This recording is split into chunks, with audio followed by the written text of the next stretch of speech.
بسم اللہ الرحمن الرحیم۔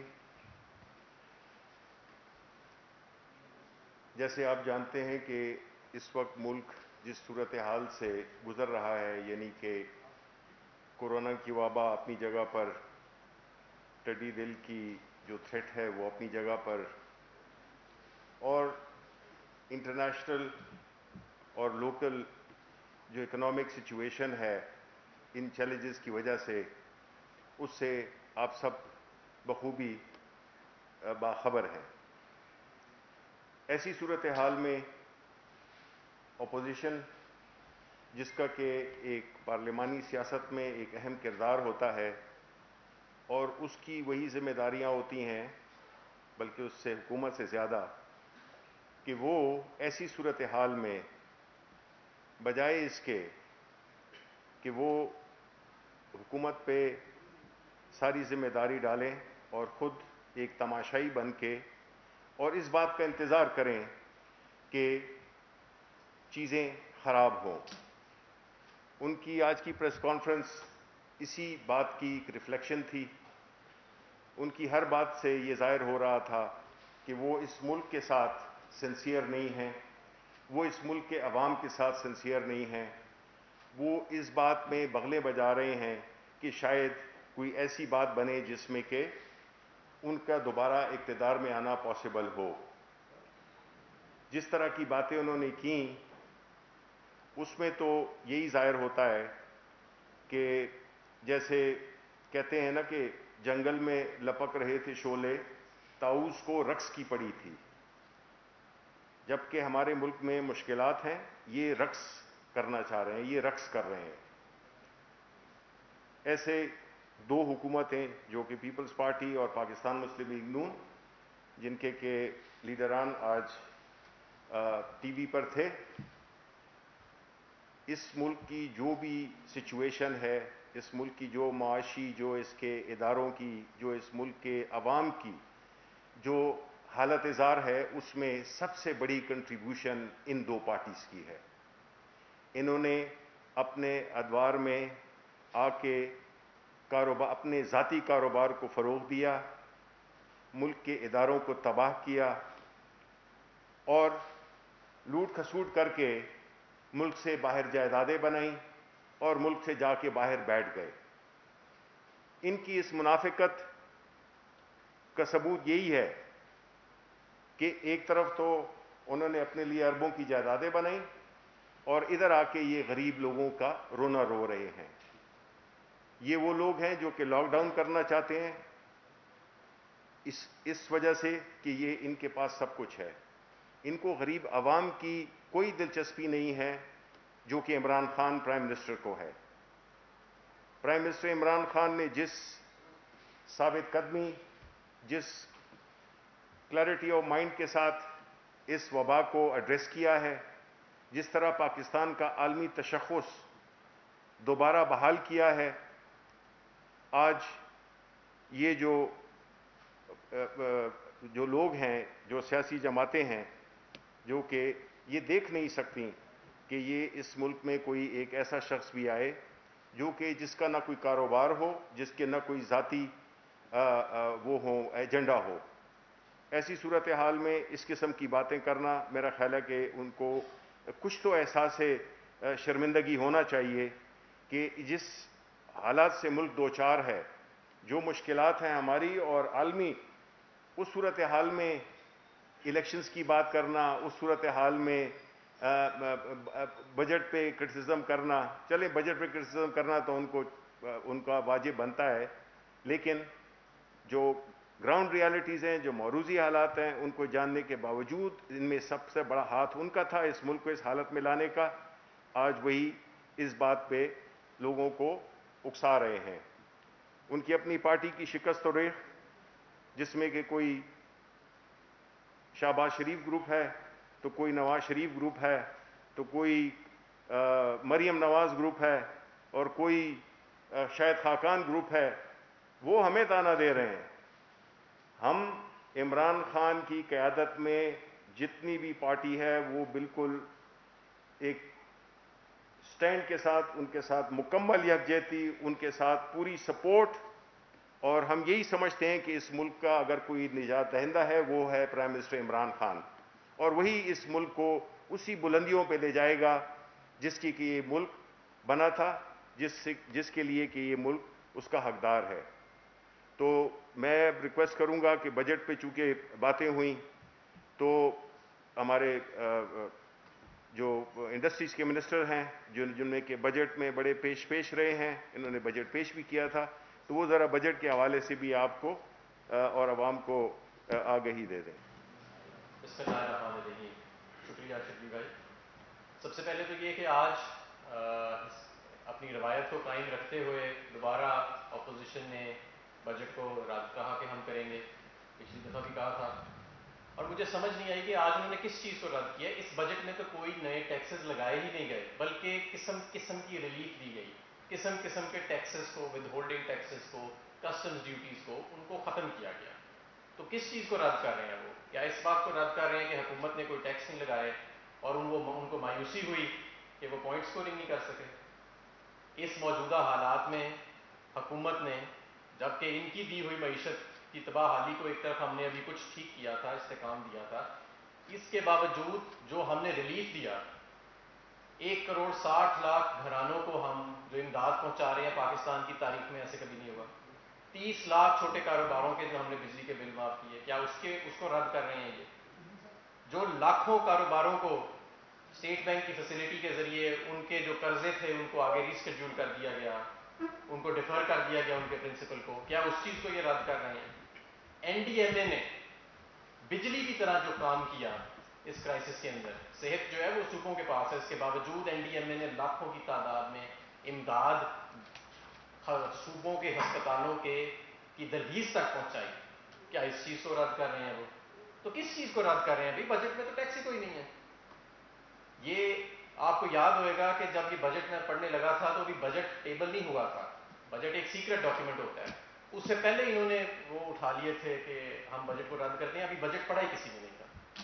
تو یہ ایک روایت بن گئی ہے ان کی پولیٹیکل پوائنٹ سکورنگ کی، اور میں امید کرتا تھا کہ اس مرتبہ تو کم از کم ملک اس وبا میں ہے، لوگ ہماری طرف دیکھ رہے ہیں، یہ ذمہ داری کا ثبوت دیں گے، لیکن لگتا ایسے ہے کہ جس طرح شبلی بھائی نے کہا کہ ان کو صرف اپنے سرمایے کی فکر ہے، ان کو صرف این آر او چاہیے۔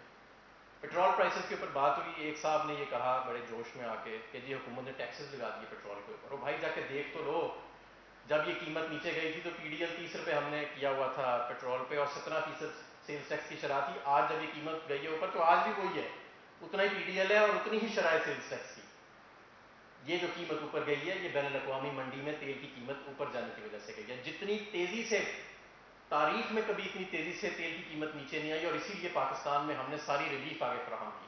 کوئی اور خطے میں دنیا میں ایسا ملک نہیں ہوئے گا جس نے اتنا زیادہ تیل کی قیمت کو کم کیا جتنا ہم نے کیا ہے، اور بین الاقوامی منڈی میں بہت تیزی سے تیل کی قیمت واپس اوپر گئی۔ آپ نے دیکھا کہ وہ یہ $20 کے قریب ہو گئی تھی، برینٹ کی قیمت جو ہم منگاتے ہیں وہ $43 ہو گئی، دگنی ہو گئی۔ تو یہاں پہ بھی وہ قیمت بڑھنی تھی، ان کے دور میں نہیں بڑھی تھی، 2014 کے اندر 35 روپے ایک ہی مہینے میں بڑھ گئی تھی جب عالمی منڈی میں قیمت گئی تھی۔ عمر ایوب صاحب نے مہینہ بھی بتایا اپنی تقریر میں پارلیمنٹ میں کہ یہ کب ہوا تھا۔ تو ضرورت اس وقت یہ تھی کہ یہ پولیٹیکل پوائنٹ سکورنگ نہ کی جاتی، ذمہ داری کا ثبوت دیا جاتا، لیکن میرا خیال ہے کہ وہ عادت سے بھی مجبور ہیں اور وہ اپنے مفادات سے بھی مجبور ہیں، اور انہوں نے اس وقت قوم کا نہیں سوچا اور کسی اور طرف دیکھا۔ الحمدللہ ہم جس حکمت عملی سے ہم نے کام لیا اس وبا سے ڈیل کرنے کے لیے، آج آپ دیکھیں اپنے ارد گرد دیکھیں جو ممالک ہیں وہاں پہ ہندوستان میں کیسز کس طرح بڑھ رہے ہیں، ہم سے کہیں زیادہ تیزی سے کیسز بڑھ رہے ہیں، 100 ہزاروں کی کیسز میں روزانہ کی تعداد میں وہاں اموات بھی ہوئی ہیں۔ امریکہ میں جا کے دیکھیں کہ الحمدللہ یہاں پہ بڑھ رہے ہیں کیسز اور سارا کچھ ہے، لیکن ایک بہتر حکمت عملی اپنائی گئی جس سے معیشت جو ہے اس کے اوپر جو نقصانات ہیں اس کو بھی منیمائز کرنے کی کوشش کی گئی، اور وبا کو بھی سمارٹ لاک ڈاؤن کے ذریعے کنٹرول کرنے کی کوشش کیا گیا، اپنے لوگوں کی غربت کو سامنے رکھتے ہوئے، ان کے وسائل کو سامنے رکھتے ہوئے، اپنے ملک کی وسائل کو سامنے رکھتے ہوئے۔ بہت شکریہ شبلی بھائی، جیسا کہ آپ نے دیکھا کہ آج یہ تو نام دے رہے ہیں متحدہ اپوزیشن کا، لیکن آپ کو یاد ہوگا کہ بہت پہلے پرائم منسٹر عمران خان کہہ چکے ہیں کہ یہ آپس میں نورا کشتی کھیلتے ہیں، آپس میں یہ ایک ہے۔ اور آج ان کو دیکھتے ہوئے مجھے یاد آیا کہ کبھی جدا تھے مگر دیکھ آج ملتے ہیں، کہا نہیں تو ان کے مزاج ملتے ہیں۔ مقصد ان کا ایک ہے کہ پرائم منسٹر عمران خان نے حکومت سنبھالنے کے بعد جو ترجیحات موجودہ حکومت کے سامنے رکھی کہ اس ملک کا غریب طبقہ آج تو ہونا چاہیے تھا، حماد نے بات کی بجٹ کے اوپر، یہی رٹا لگانے کے نقصانات ہوتے ہیں کہ آپ نے اگر بجٹ سے پہلے ہی رٹا لگا لیا ہے اور بجٹ میں ٹیکس نیا نہیں لگتا، بجٹ میں 208 ارب روپیہ پاکستان میں غربت کے خاتمے کے لیے رکھا جاتا ہے، بجٹ میں 70 لاکھ پنجاب کے اندر جو ہم نے پچھلے ایک سال میں دیے، 70 لاکھ صحت انصاف کارڈ مطلب ہیلتھ انشورنس دی جاتی ہے۔ اس مرتبہ خیبر پختونخوا کیونکہ 18ویں ترمیم کے بعد صحت صوبائی سبجیکٹ ہے، 100% خیبر پختونخوا اور ضمشدہ اضلاع کے لیے 10 لاکھ تک ایک خاندان کو مفت اور بہترین علاج نہ صرف سرکاری اسپتالوں میں بلکہ صوبے کے بڑے اسپتالوں میں دینے کا اعلان ہوتا ہے۔ کل ہی پرائم منسٹر عمران خان آزاد کشمیر جاتے ہیں، 1.2 ملین خاندانوں کے لیے صحت انصاف کارڈ کا اعلان ہوتا ہے کہ صحت ریاست کی ذمہ داری، اور غربت کا خاتمہ کہ 25% سے زیادہ کی آبادی پاکستان کی غربت کی لکیر سے نیچی زندگی گزار رہی، 35 سالوں تک انہوں نے پاکستان کے اوپر حکومت کی، لیکن کبھی عام طبقے کے لیے، کبھی غربت کے خاتمے کے لیے، کبھی بیوہ خواتین کے لیے، کبھی بزرگ شہریوں کے لیے اس قسم کا جامع پروگرام نہیں لے کے آئے تھے۔ آج ہم یہ بھی سمجھے تھے کہ بات ہوگی فرزند زرداری کچھ نہ کچھ سندھ کے ایسے سٹیپس بتا دیں گے کہ انہوں نے کیا اقدامات کیے موجودہ عالمی وبا کے دوران، وہ حساب رکھ لیں گے کہ جو ہمارا دعویٰ تھا 5 لاکھ لوگوں کو راشن دینے کا، پھر 3 لاکھ پہ آ گئے، پھر 1.5 لاکھ پہ آ گئے، کوئی ڈیٹا آپ کے سامنے رکھ لیں گے کہ انہوں نے بھاشن کے علاوہ کسی کو راشن دیا کہ نہیں دیا، وہ بتا دیں گے کہ 5.5 کروڑ جو سندھ کو 8 سالوں میں ملا، انہوں نے صحت کے لیے کون سے ایسے اقدامات کیے، یا انہوں نے سندھ کے اسپتالوں کو بہتر کیا، یا صحت انصاف کارڈ کی طرح ہیلتھ انشورنس کی طرح کوئی پروگرام لے کے آئے، اس کے اوپر بات کریں گے۔ لیکن اس کے اوپر بات نہیں کرنی کیونکہ انہوں نے ہمیشہ یہاں پہ حکومت کی کہ جب آپ سندھ کے پیسے کا سوال کرتے ہیں جو فیک اکاؤنٹس کی JIT ہے، اس میں اس کے آپ کو تمام سوالوں کے جواب مل جائیں گے کہ سندھ کی ترقی کا، غربت کے خاتمے کا، سندھ کے صحت کا، سندھ کے تعلیم کا یہ پیسہ کہاں پہ لگ رہا تھا۔ تو یہ تو ہو گئی بات۔ پھر اس کے بعد بات ہوتی ہے ان کی طرف سے کہ عالمی وبا کو قابو کرنے کے لیے موجودہ حکومت نے کوئی اقدامات نہیں کیے۔ آج ہی کی بلومبرگ کی اور گلف نیوز کے اوپر جو سٹوری آئی ہوئی ہے میں آپ کے سامنے لے کے آیا ہوں کہ دنیا کہہ رہی ہے کہ ہمیں سمارٹ لاک ڈاؤن کی طرف جانا چاہیے۔ آپ کو یاد ہوگا کہ آج سے 3 مہینے پہلے پاکستان نے سمارٹ لاک ڈاؤن کا فیصلہ کیا تھا، عمران خان نے کیا تھا۔ اور یہ فیصلہ کیوں کیا کہ عمران خان نے پہلے دن کہا کہ ہم نے لوگوں کو اس بیماری سے، بے روزگاری سے، غربت سے، ان تمام چیزوں سے بچانا ہے۔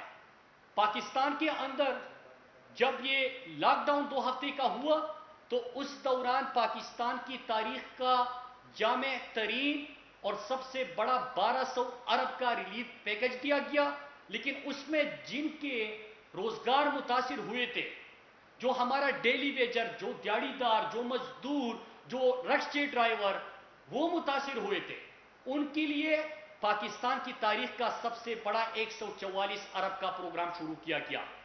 پاکستان نے 1 کروڑ 20 لاکھ خاندانوں کو فی خاندان 12,000 روپیہ دیے گئے، تقریباً 33 لاکھ خاندان، اس میں سندھ کے لوگوں کو کہ 33 لاکھ سندھ کے اندر خاندانوں کو 12,000 فی خاندان دیے گئے۔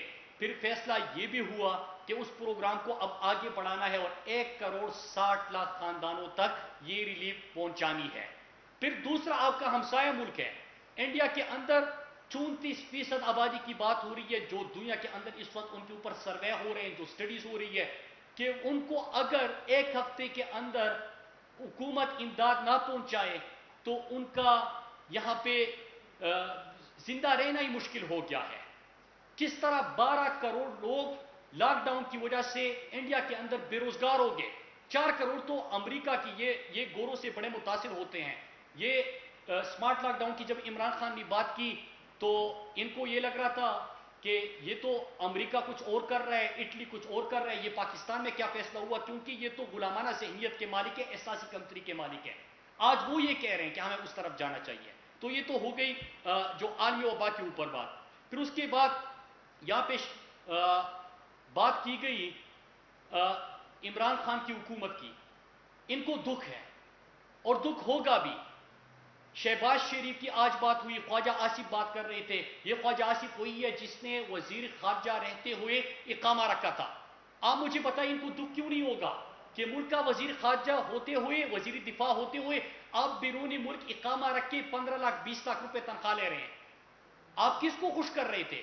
آپ کس کے لیے کام کر رہے تھے؟ ان کو شرمندہ ہونے کی بجائے یہ آ کے یہاں پہ گفتگو کرتے ہیں.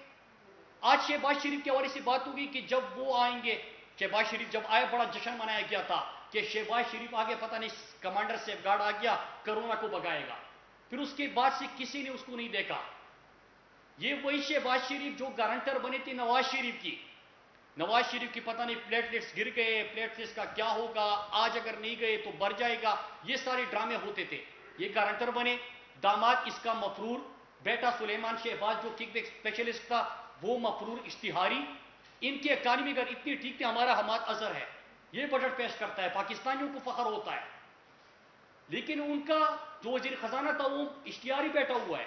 تو معیشت کی حالت اتنی ٹھیک تھی تو وہ اشتہاری کیوں بیٹھا ہوا ہے؟ ان کا مفتاح اسماعیل اس کے بعد آیا تھا, اس نے ان کے اکانومی کے اوپر کیا بات کی تھی وہ کسی سے ڈکی چھپی نہیں ہے. اس نے تو حد کر دی, یہ کہا کہ جو پی آئی اے خریدے گا, مطلب نواز شریف نے ملک کے اداروں کا اتنا بیڑا غرق کر دیا ہے کہ جو پی آئی اے خریدے گا اس کو اسٹیل مل مفت میں دیں گے. یہ ان کی اداروں کی حالت تھی. پھر آج ہم سوچ رہے تھے کہ یہ بات کریں گے کہ جو مفرور ہے, اشتہاری ہے, ملک کا پورا پیسہ انہوں نے بیرون ملک جائیدادیں بنائی ہے, اس کو واپس لانے کی کوئی اناؤنسمنٹ ہوگی. اپنے بچے جو مفرور و اشتہاری بنے ہوئے ان کو واپس لانے کی بات ہوگی. قوم سے جتنا جھوٹ بولا اس کے اوپر بات ہوگی. لیکن ان کو دکھ ہے. دکھ کیوں ہے کہ آج پرائم منسٹر عمران خان کی وجہ سے جو خواجہ آصف آج بات کر رہا تھا, یہ جب امریکہ گیا تو اس نے کیا کہا؟ اس نے کہا کہ ہم بڑے لبرل ہیں, یہاں پہ آ کے بڑی دینی بن جاتے ہیں. عمران خان وہاں پہ جاتے ہیں, ختم نبوت کا مقدمہ پہلی دفعہ عمران خان اقوام متحدہ میں جو مسلمانوں کی دل آزاری ہوتی ہے اس کے اوپر عمران خان نے بات کی. کشمیر کا مسئلہ یہ سیاست کرتے ہیں اس کے اوپر, لیکن 54 سالوں تک کوئی یو این سیکیورٹی کونسل کے ایجنڈے پہ نہیں تھا. عمران خان کی وجہ سے وہ ایشو انٹرنیشنلائز ہو گیا اور 1 سال کے اندر 2 دفعہ یو این سیکیورٹی کونسل کے ایجنڈے پہ آ گیا. پاکستان اور پاکستانی اور پاکستان کے جو سیکیورٹی فورسز کے جوان ہیں انہوں نے دہشت گردی کی جنگ میں قربانی کی, لیکن خواجہ آصف وہاں پہ جا کے کہتے ہیں کہ ہاں پاکستان میں دہشت گردوں کے ٹھکانے ہیں. آپ گئے تھے پاکستان کا مقدمہ لڑنے کے لیے, لیکن عمران خان وہاں پہ جاتے ہیں تو پاکستان کا مقدمہ لڑتے ہیں. آج پاکستان سے ٹرمپ بات کرتا ہے تو زرداری اور نواز شریف کی طرح دو مور کے مطالبے نہیں ہوتے. زرداری کی طرح کوئی سی آئی اے کے ڈائریکٹر سے مل کے وہاں پہ یہ نہیں کہتا کہ آ کے فاٹا کے اندر ڈرون حملے کرے. آج عمران خان خودداری سے بات کرتے ہیں, وہاں پہ پاکستانیوں کو فخر محسوس ہوتا ہے. اور اس کا فائدہ کیا کہ پاکستان ٹیررزم سے ٹورزم پہ پہچانا جانے لگا. پاکستان کو دنیا عزت دینے لگی. جب آپ وہاں پہ جا کے کسی اور کی زبان بولیں گے تو پھر دنیا آپ کی عزت نہیں کرتی. دوسرا دکھ ہوگا ان کو, دکھ یہ ہوگا کہ اگست 2018 ٹریبیون میں بھی آیا ہوا ہے اور یہ فائنینشل ٹائمز میں کہ 7 ممالک دیوالیہ ہونے جا رہے ہیں, اس میں ایک پاکستان کا نام تھا عمران خان کے حلف لینے سے 5 دن پہلے. لیکن اللہ کا لاکھ لاکھ شکر ہے کہ آپ تو دیوالیہ بنانے کی طرف جا رہے تھے, آپ تو بیرون ملک جائیدادیں بنا رہے تھے, اور آپ کو کیا فرق پڑتا جب آپ کا سب کچھ بیرونی ملک ہو. لیکن عمران خان اور پاکستانیوں کا سب کچھ ادھر ہے. پاکستان ہمارا ملک ہے. اللہ کا لاکھ لاکھ شکر ہے کہ آپ کا جو خواب تھا وہ پورا نہیں ہوا. انہوں نے کہا قرضوں کی بات کی, 5000 ارب روپیہ ہم نے آپ کے لیے ہوئے قرضوں کی سود میں عمران خان نے ادا کیا. ان کو اس کا بھی دکھ ہے. ان کو دکھ یہ ہے کہ جو غریب سڑکوں پہ سوتا تھا, 200 پناہ گاہیں عمران خان نے بنائی, یہاں پہ 5 کیمپ آفیسز تو آپ رکھ رہے ہیں, لیکن بڑے بڑے پرائم منسٹر ہاؤس میں رہ رہے ہیں، لیکن غریب جو سڑکوں پہ سوتا تھا بڑے شہروں کے اندر، اس کی آپ کو پرواہ نہیں تھی، آپ کو اس کی تکلیف کا احساس نہیں تھا کہ جو دیہڑی دار، جو مزدور، جو بڑے اسپتال کی طرف اپنے پیاروں کے ساتھ آئے ہوئے بڑے شہروں میں، ان کے لیے رات کا کیا ہوگا، اس کا آپ نے نہیں سوچا، عمران خان نے سوچا۔ پھر اس کے بعد آپ کو اس چیز کا بھی دکھ ہے کہ صحت ہیلتھ انشورنس کا جو میں نے پروگرام آپ کو بتا دیا کہ پورا خیبر پختونخوا، جمشیدہ اضلاع، آزاد کشمیر، 70 لاکھ پنجاب کے اندر یہ پروگرامات آپ لے کے آ رہے ہیں۔ پھر ان کو ایک اور دکھ ہے جو کہ انہوں نے این سی سی کی میٹنگ میں فرزند زرداری کا جو مراد علی شاہ ہے، اس نے این سی سی کی میٹنگ میں خرچی کا اظہار کیا کہ پروگرام پروڈکٹس بہت دیے گئے، 10% ہم نے احساس کے اندر سندھ کا کوٹا بڑھا دیا، مطلب یہ کہ غربت سندھ کے اندر بہت زیادہ ہے، لہٰذا ہم نے 10% کوٹا بڑھایا۔ اس کے اوپر ان کو خوش ہونا چاہیے، لیکن مراد علی شاہ کو یہ دکھ ہوتا ہے کہ یہ ترقیاتی کام، یہ جو غربت کے خاتمے کے پروگرامات، یہ عمران خان کیوں کر رہا ہے؟ کیونکہ ان کو تو ڈائریکٹ پیسہ چاہیے، پیسہ آئے گا تو فیک اکاؤنٹس میں جے آئی ٹی جو آپ بنی تھی ادھر جائے گا۔ پھر ان کو ایک اور چیز کا بھی دکھ ہے کہ اس وقت پاکستان کے اندر جتنی بھی ادارے ہیں ان کو عمران خان نے نہ صرف ان کے خسارے کم کیے بلکہ اس میں ریفارمز آ رہے ہیں۔ آپ دیکھیں کہ پاکستان کا نام ان کے دور میں کسی بھی ادارے کے ساتھ لگا تھا وہ تمام خسارے میں، پاکستان سٹیل مل خسارے میں، زرداری لے کے گیا اور نواز شریف کے دور میں بند ہو گیا، پاکستان انٹرنیشنل ایئر لائن خسارے میں، پاکستان پوسٹ خسارے میں، پاکستان ریلویز خسارے میں، غرض یہ کہ کوئی بھی ادارہ پاکستان کا نام جس کے ساتھ لگا ہوا تھا وہ خسارے میں چلے گئے۔ آج عمران خان کی وجہ سے ریفارمز ہو رہے ہیں اور آپ کی ادارے اوپر جانا شروع ہو گئے ہیں۔ پھر اس کے بعد ایک اور بات کی گئی بجلی اور گیس کے حوالے سے، اور خواجہ آصف کو اس کا بہتر اندازہ ہوگا کہ 2013 میں جب ان کی حکومت بنی تو 480 ارب کا بڑا فراڈ اور کیس آپ کو یاد ہوگا میرے دوستو، کہ بغیر آڈٹ کے 480 ارب روپیہ آئی پی پیز کو دیا گیا۔ اس کا آڈٹ بھی ہوا، اس میں جو ارریگولرٹیز تھی وہ بھی سامنے آ گئی، یہ بہت بری طرح ایکسپوز ہو گئے۔ لیکن جب جا رہے تھے تو انہوں نے نہ صرف اتنے مہنگے معاہدے کیے 15-20 سال تک کہ میں صرف ایل این جی کے معاہدے جو تھے اور جو بڑے کرپشن کے کیسز بھی بنے تھے، یہ کہہ رہے ہیں کہ آگے یہ بھی مہنگے ہوں گے۔ ان کو زیادہ پتا ہوگا کہ اس وقت جو دنیا کے اندر ایل این جی مل رہی ہے اس سے ڈبل کی تعداد، ڈبل سے ذرا دگنے سے زیادہ اس وقت پاکستان جو ہے تقریباً 3 گنا پاکستان اس کے ادا کر رہا ہے۔ پاکستان کو ایسے معاہدوں میں انہوں نے جکڑا کہ اگر 15-20 سال تک آپ بجلی استعمال کریں نہ کریں آپ نے کیپیسٹی پیمنٹ کرنی ہے، آپ گیس استعمال کریں نہ کریں ایک دن کا $2,45,000 ایک ایل این جی ٹرمینل کو جانا ہے۔ لہذا آئی پی پیز کا پرائم منسٹر عمران خان نے کیا انہوں نے اس کا آڈٹ کیا، آڈٹ رپورٹ سامنے آئی، آڈٹ رپورٹ سامنے آئی تو اس میں انہی کے آئی پی پیز جو بنے تھے وہ بھی سامنے آ گئے، اور یہ معاہدے دے کے مقصد یہ ہے کہ عمران خان نے جو آڈٹ کیے کہ آگے کے لیے ہم ان چیزوں کو اس طرح ٹھیک کریں کہ آپ بجلی استعمال کریں نہ کریں عوام اس کا پیسہ دے گی۔ ایل این جی ٹرمینل کے اوپر جو بوجھ پاکستانی قوم کے اوپر بنا ہے یہ بوجھ پاکستانیوں کے اوپر کم ہو اور عوام کو سستی بجلی اور سستا گیس میسر ہو۔ تو پرائم منسٹر عمران خان نے اس کا آڈٹ بھی اسی مقصد کے لیے کیا اور یہ ان کے کارنامے تھے۔ آخر میں نے تو ان کے جواب دیے، میں اب شبلی بھائی کی اجازت سے چند سوال بھی کروں گا خصوصاً سندھ کے حکمرانوں سے کہ آپ کہیں دہائیوں سے وہاں پہ حکومت کر رہے ہیں، تر کے اندر آپ کو یاد ہوگا کہ یہ کہہ رہے ہیں کہ غربت سے کوئی نہیں مرتا، لیکن 3,000 پچھلے 4-5 سالوں میں وہاں پہ بھوک کی وجہ سے بچے مرے ہیں۔ یہ کہتے ہیں کہ یہ کون ہوتے ہیں ہم سے سوال کرنے والے، ان کی یہ مجال کہ ہم سے سوال کریں گے۔ یہ جمہوریت ہے، جو پرچی پہ آتے ہیں ان کو اس چیزوں کا احساس نہیں ہوتا۔ آپ کی سیاست کا آغاز پرچی سے ہوا، لیکن یہ پاکستان کے اندر جمہوریت ہے، قوم آپ سے سوال کرے گی کہ جو غربت سے لوگ مر رہے ہیں آپ نے ان کے لیے کیا کیا۔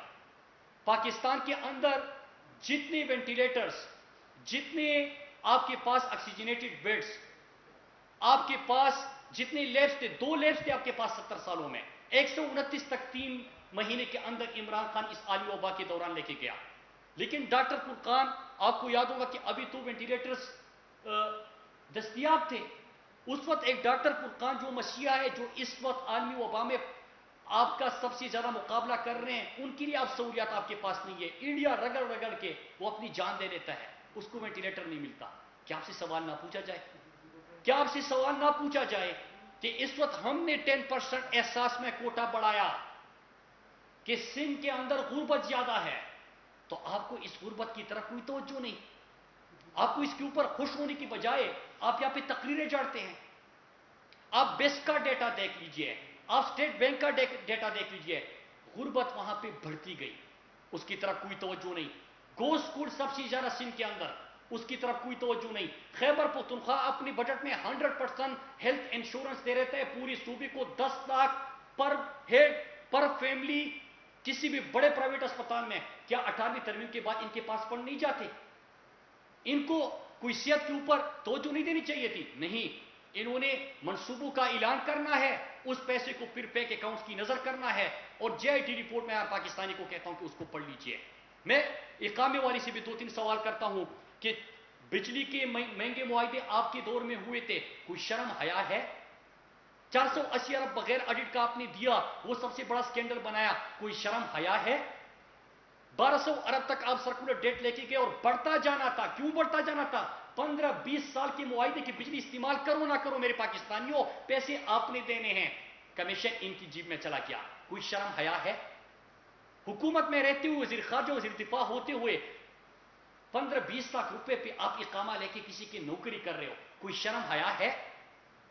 آپ کا شہباز شریف شہزاد اکبر روزانہ سوال کرتے ہیں کہ میرے سوالوں کے جواب نہیں ملے. وہ 17 سوال جو پوچھے تھے کہ آپ کا ایک منشی 1.5 ارب کی ایک کیش بوائی جو ہے اس کے اوپر ٹرانزیکشن ہو رہی تھی. سرکاری گاڑیوں میں کمیشن کا پیسہ سرکاری رہائشگاہ میں جاتا تھا اور منی لانڈرنگ ہوتی تھی. اس کا جواب ملا؟ کوئی جواب نہیں ہے. نیب کے اندر جا کے شہباز شریف کہتے ہیں کہ میں تو بینسیں ہیں، وہ دودھ دیتی ہے، میں وہ بیچتا ہوں، اس سے اپنا گھر چلاتا ہوں. مطلب یہ آ کے یہاں پہ بات کرتے ہیں. پھر اس کے بعد جو دوبارہ جا کے سوال پوچھے گئے تو اس کے بعد اس نے یہ کہا کہ ہاں، جو میڈیا کے اوپر چلا تھا کہ کرپشن تو ہوتی ہے، کرپشن ہوئی ہوگی، اور میرے بچوں سے پوچھے، لیکن اگر آپ مجھ سے پوچھتے ہیں، میں صرف بھینسوں کا دودھ نہیں بیچتا، میں انڈوں کا اور مرغیوں کا کاروبار بھی کرتا ہوں. کوئی شرم حیا ہے؟ مفرور اشتہاری مشیر خزانہ آپ کا وزیر خزانہ باہر، داماد سارے باہر، کوئی شرم حیا ہے؟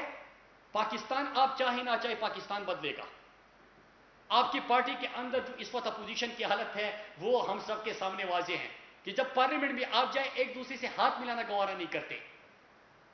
ایک دوسرے کے خلاف جس قسم کی سازشیں ہو رہی ہے، کیونکہ 6-7 تو گروپ مجھے پتا ہے جو شبلی بھائی نے ابھی نام لیے، ان کے اندر تو اتنی تقسیم ہو گئی ہے. کیوں؟ کیونکہ ان کو پتا ہے کہ عوام کے پاس جائیں گے تو کیا کہیں گے کہ ہمارا لیڈر جو تھا وہ بینسوں کا دودھ بیچ کے وہ کہہ رہا ہے کہ میں اتنے بڑے بڑے محلات بنائے ہیں. وہ کیا کہیں گے عوام کے سامنے کہ میں مرغیوں اور انڈوں کا کاروبار کر کے یہ سارا جائیدادیں میں نے بنائی ہوئی ہے. یہ جو ٹی وی کے اوپر ان کے کرپشن کے کیسز آ رہے ہیں، یہ عوام کا سامنا نہیں کر پا رہے، اس لیے تقسیم ان کے اندر سے ہے. 6-7 گروپ بن چکے ہیں تو یہ بوکلا چکے ہیں. ان کے پاس کوئی دلیل نہیں ہے، دلائل ان کے پاس ختم ہو چکے ہیں، اور پاکستان عمران خان کی قیادت میں ترقی کر رہا ہے. انشاءاللہ جس طرح عالمی سطح پہ عمران خان کی وجہ سے پاکستان کا سر فخر سے بلند ہوا کہ خوددار لیڈر ملا، جس طرح پرائم منسٹر نے عوام کے اوپر، پناہ گاہوں کے اوپر، غریب کے اوپر، غربت کے خاتمے کے اوپر توجہ دی، لیکن خود اپنی ذاتی گھر بنی گالا میں رہنے لگا. عوام کو اس چیزوں کا احساس ہے. سیاست انصاف کاٹ دیا. انشاءاللہ عمران خان کے قیادت میں پاکستان ترقی کرے گا. اور جو چوروں کی مجلس ہوئی ہے یہ عمران خان کی قیادت میں ترقی کر رہا ہے. انشاءاللہ جس طرح عالمی سطح پہ عمران خان کی وجہ سے پاکستان کا سر فخر سے بلند ہوا کہ خوددار لیڈر ملا، جس طرح پرائم منسٹر نے عوام کے اوپر، پناہ گاہوں کے اوپر، غریب کے اوپر، غربت کے خاتمے کے اوپر توجہ دی، لیکن خود اپنی ذاتی گھر بنی گالا میں رہنے لگا. عوام کو اس چیزوں کا احساس ہے. سیاست انصاف کاٹ دیا. انشاءاللہ عمران خان کے قیادت میں پاکستان ترقی کرے گا. اور جو چوروں کی مجلس ہوئی ہے یہ کوئی نئی بات نہیں ہے. ہم نے بہت پہلے پریڈکٹ کیا تھا کہ یہ اصل میں ایک ہے. کبھی لبرل بن جائیں گے، کبھی مولانا کے کنٹینر پہ آپ کو نظر آئیں گے، کبھی کیا. یہ ہر قسم کی یہ ہر قسم کی اس قسم کے حربے کریں گے صرف ایک چیز کہ عمران خان کے خلاف. لیکن آپ کے چوروں کی مجلس ایک طرف، آپ کا اتحاد ایک طرف، 0 جمع 0 از اکول ٹو 0. آپ یہی رہو گے اور عمران خان اور پاکستانی قوم کا اتحاد انشاءاللہ جو پاکستان میں پہلی دفعہ کوئی نیا ٹیکس نہیں لگایا گیا، اس بجٹ کو بھی عوام اپریشیٹ کرتی ہے، اس میں ریلیف پیکیجز جو دیے گئے ہیں اس کو بھی اپریشیٹ کرتی ہے. پاکستان انشاءاللہ عمران خان کی قیادت میں ترقی کرے گا. آپ نے جتنا رونا دھونا ہے، جتنی کوشش کرنی ہے، جتنے آپ نے اپنے آپس کے غم بانٹنے ہیں وہ آپ کرتے جائے اور انشاءاللہ پاکستان آپ کی نظروں کے سامنے ترقی کرے گا. شکریہ. یہ خواجہ آصف کا یہ ہے کہ ایک تو اقامہ والا سب کو پتہ ہے کہ اقامہ ہولڈر ہے.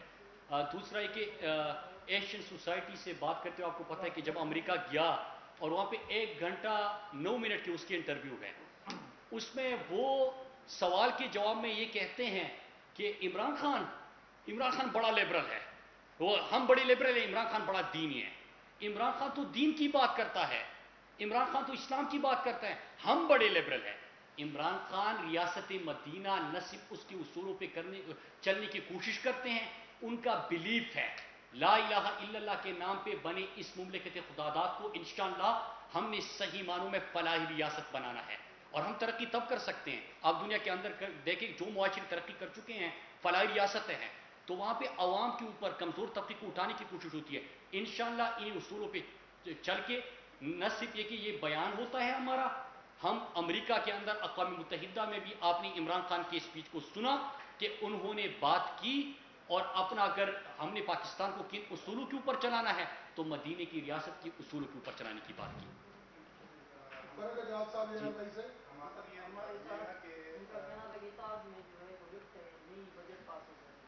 جی کل انشاءاللہ پاس ہو جائے گا.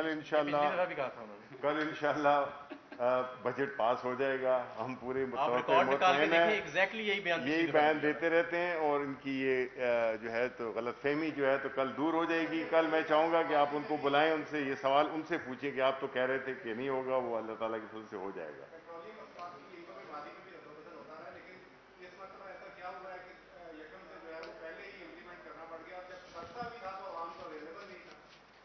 اس کا سادہ سا جواب ہے کہ اگر یکم کو کرتے تو 6 روپے پیٹرول کی قیمت اور بڑھانی پڑنی تھی، کیونکہ اگر آپ نے ٹیکسز کو برابر رکھنا ہے اور عالمی منڈی میں جتنی قیمت آگے آئی ہے اس کو آپ نے پاس آن کرنا ہے، تو پھر وہ جتنا پاس آن پیچھے سے آیا اتنا آپ کو آگے دینا پڑنا تھا. تو ہم نے جو دیکھیں ایک منٹ ڈیوریشن کو بڑھا کے ہم نے اس کو اسٹیگر کیا ہے اس کے امپیکٹ کو، تاکہ منیمائز ہو سکے اس کا امپیکٹ. نہیں ضروری نہیں. شبلی صاحب یہ بتائیے آج متحدہ اپوزیشن کی جو پریس کانفرنس تھی اس میں کافی وہ کانفیڈنٹ نظر آئے. ان کا کہنا تھا کہ کوئی غیر آئینی اقدام نہیں اٹھایا جائے گا. اپوزیشن ایک ہے، شہباز شریف نے عمران خان کے پسینے چھڑا دیے ہیں، وہ کدھر ہے، خود کدھر ہے، اختیار کرتے ہوئے اس حکومت سے جان چھڑائی ہے. کدھر ہے؟ کیا ان کو کوئی اشارہ مل رہا ہے کسی طرف سے کہ ایک دم سے اکٹھے ہو گئے ہیں؟ دیکھیں یہ ان کی خواب خیالی ہے، خام خیالی ہے. ہم اللہ تعالیٰ کے فضل سے پوری اسٹرینتھ کے ساتھ بجٹ کو بھی پاس کرائیں گے اور ہماری پارٹی بھی متحد ہے. اور یہ ان کے جو یہ خواب ہیں کہ یہ اقتدار سے باہر تو رہ نہیں سکتے ہیں، کیونکہ انہوں نے اپنے اقتدار کو کوئی غریبوں کے لیے استعمال نہیں کرنا. انہوں نے اپنی جو بزنسز جو کہ ان کو عادت، ان کے منہ کو جو خون لگ چکا ہے کرپشن کا اور اپنے ملک کو کے وسائل کو لوٹنے کا، اب وہ اپرچونٹی نہیں ہے تو یہ بےتاب ہو رہے ہیں دونوں. آپ دیکھ لیں کہ کس طرح سے ان کی بےتابی نظر آ رہی ہے. تو انشاءاللہ اب پاکستان بدل چکا ہے، اب یہ قصہ پارینہ ہو گئے ہیں. یہ شہباز شریف کا میں جواب دے دوں ایک جملہ کہ وہ خود کدھر ہے. اگر شہباز شریف کے حوالے سے بات کرتے ہیں، ٹی ٹی اسکینڈل آیا، 17 سوال پوچھے گئے، 9-2-11 ہو گیا. پھر اس کے بعد آیا کہتے کمانڈر سیف گارڈ آ رہا ہے، پھر اس کے بعد سے کسی نے دیکھا نہیں ہے کہاں پہ چھپ گیا تھا، پتہ نہیں کہ زمین کے اندر گھس گیا تھا، کہاں پہ تھا کسی کو پتہ نہیں. نیب نے بلایا، پورا میڈیا دکھا رہا ہے، کہتے کہ شہباز شریف پتہ نہیں دیوار پہ پلان کے گیا کہ کدھر گیا. پھر اس کے بعد جب بلائے جاتے ہیں، ذرائع آمدن پوچھا جاتا ہے، کہتے کہ میری بیوی سے پوچھئے، میرے بچوں سے پوچھئے، مجھے کچھ پتہ نہیں ہے، میں تو بینسوں کا دودھ بیچ کے اس پہ گزارا کرتا ہوں. وہ بات کرے گا، مطلب اب بھی مزہ لینے کے بڑے. اگر یہ ان کی اپوزیشن ہے تو پھر